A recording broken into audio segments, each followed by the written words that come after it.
But Yifat, I also feel like in terms of the work that you do with MADRE and over the years that we've interacted, I think that is the beauty of one of the reasons why I partner with you all, because there is always this thing of allowing those outside of to be in their moment, to create in their moment.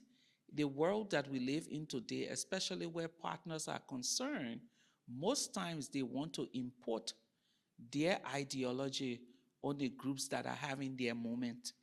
And most times we miss moments of really critical change when we try to impose ideas.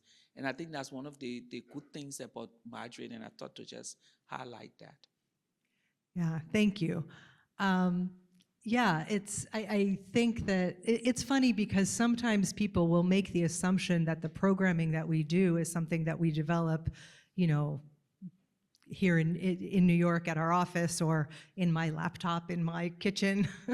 And it always strikes me as kind of funny because that would be totally impossible for me to do, because I'm not living those experiences and I'm not in that community and I don't have the wisdom that comes from that lived experience, right? And I'll give you all just like one example. It's something from a long time ago, actually, but after the tsunami that happened in South Asia years ago at this point, I remember being in a conversation in the aftermath of that huge environmental disaster with a group of women in a community that was affected about what it was that they needed most in that moment.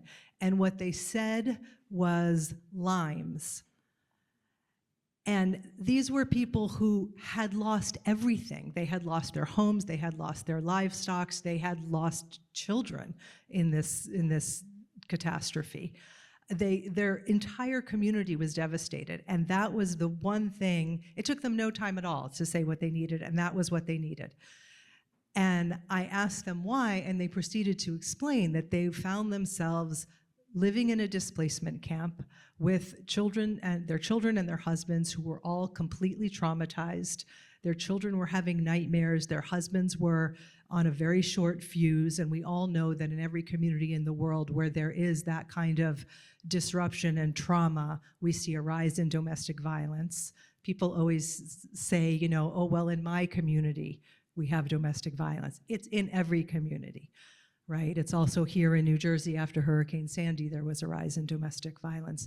So we understand that that is a universal part of gender imbalances of power. So these women were facing violence as well. And what they said to me was that they needed limes because that was the flavor of home. That was the thing that would make their food taste right for their kids and their husbands. And until the food tasted right, like it was supposed to, like home, nobody could feel a sense of normalcy, a sense of hope, a sense of possibility. So that was their most important thing in that moment. And needless to say, if I had been like sitting around with, you know, a bunch of other quote unquote experts on women's rights and human rights in New York City, that is not the answer we would have come up with in that moment. So I think that it's as valuable as it is to have, like you were saying, degrees in strategic planning or whatever, and certainly the kinds of wisdom and the kinds of knowledge that we can develop in institutions like this one are critically important and can make an incredible contribution to the families and communities that I work with, that Lema works with. And we have to remember that the expertise that we have is one piece of the puzzle. It's one thing to contribute. And that the people who are living that experience have their own, not just experience, but expertise that that we also need to take into account and work with.